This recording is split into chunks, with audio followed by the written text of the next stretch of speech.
श्री स्वामी समर्थ. जेवणानंतर ताटात हात धुणारे एकदा नक्की पहा. बघा आपल्यासोबत काय घडू शकते. आपल्या धर्मग्रंथामध्ये वेगवेगळ्या गोष्टींना महत्त्व देण्यात आलेले आहे. आपल्या धर्मग्रंथामध्ये अन्न हे पूर्ण ब्रह्म मानले गेलेले आहे. ज्या ठिकाणी अन्नाचा आदर केला जातो त्या ठिकाणी नेहमी सदैव सकारात्मक गोष्टी घडत असतात. तसेच अनेक धर्म कर्म आपला धर्म कशा पद्धतीने वाढवावा या संदर्भातील काही महत्त्वाचे नियम सांगण्यात आले आहेत. या नियमांच्या आधारे आपण आपले दैनंदिन जीवन पद्धती व्यवस्थित जगत असतो. पण जेवण करण्यास संदर्भातील काही महत्त्वाचे नियम व शास्त्र जाणून घेणार आहोत. या शास्त्राच्या आधारे जेवणानंतर व जेवणाआधी आपल्याला कोणकोणत्या गोष्टींची काळजी घेणे अनिवार्य आहे याबद्दल सांगण्यात आलेले आहे. वेगवेगळे धर्मशास्त्रामध्ये किंवा वास्तुशास्त्रामध्ये जेवण करण्याबद्दल वेगवेगळ्या नियमावली सांगण्यात आलेल्या आहेत.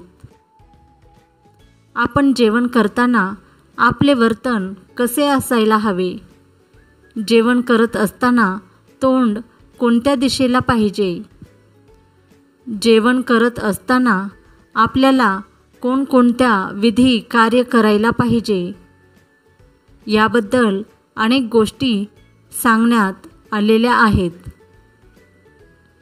जर आपण जेवण करताना काही चुकीच्या गोष्टी केल्या तर ते जेवण आपल्या अंगी लागत नाही किंवा ते जेवण मानवी जीवनाला उपयुक्तसुद्धा मानले जात नाही.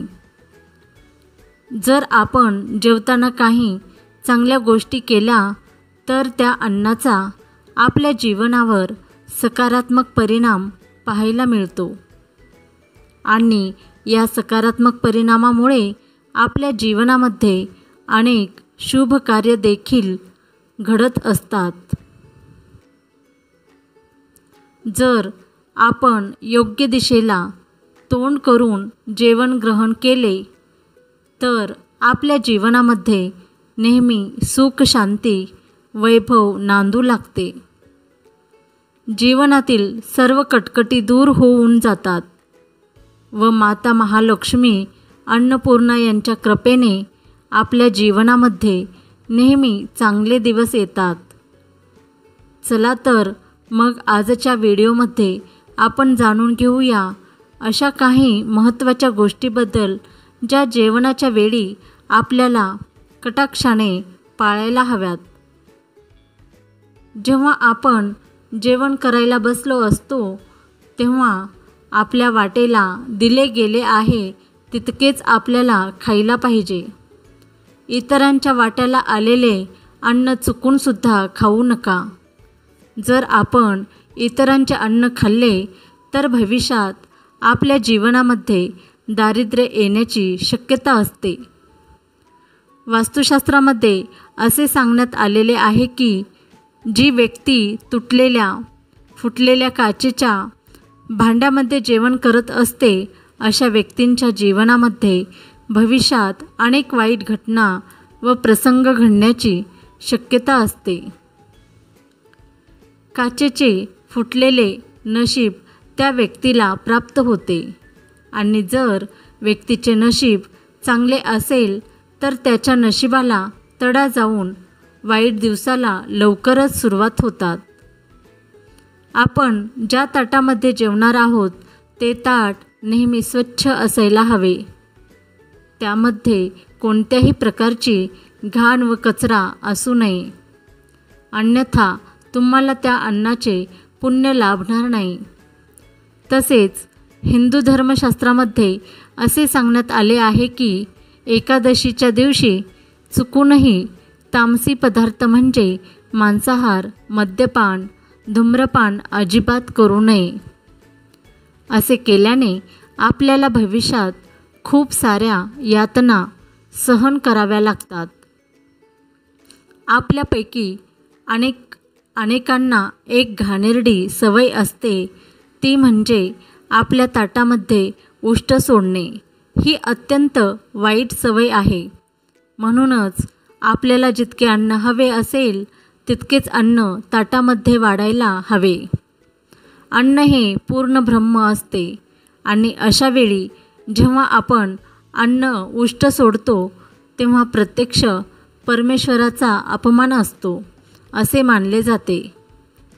जेव्हा आपण एकत्ररित्या पंक्तीला बसलेले असतो तेव्हा आपले जेवण झाल्यावर इतरांचे जेवण होईपर्यंत उठायला नाही पाहिजे, अन्यथा आपल्यावर पितृदोष होऊ शकतो. आपले पितर आपल्यावर नाराज होऊ शकतात. त्याचबरोबर एक गोष्ट प्रत्येकाने लक्षात ठेवायला हवी, ती म्हणजे कधीही ताटामध्ये हात धुवू नये. जेव्हा आपण जेवण करायला बसलो असतो तेव्हा सुरुवातीला ताटाला नमस्कार करूनच किंवा एखादा मंत्र जप करून आपल्याला जेवण करायचं आहे असे केल्याने आपल्याला शुभ परिणाम प्राप्त होतात. त्याचबरोबर जेवण करत असताना सर्वांशी चांगले बोलायला पाहिजे. एकमेकांची उणीधुणी किंवा कोणाबद्दल वाईट बोलायला नाही पाहिजे, अन्यथा आपल्याला त्याचा विपरीत परिणाम आपल्या शरीरावर पाहायला मिळतो.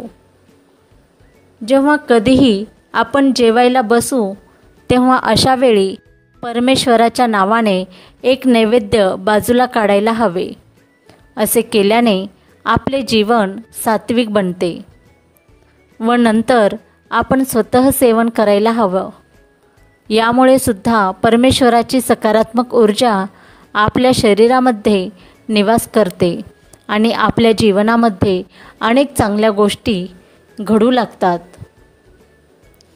मित्रांनो, हा व्हिडिओ तुम्हाला आवडला असेल तर नक्की लाईक करा आणि आपल्या मित्रांबरोबर शेअर करायला विसरू नका. तसेच आपली प्रतिक्रिया कमेंट करून नक्की कळवा. श्री स्वामी समर्थ.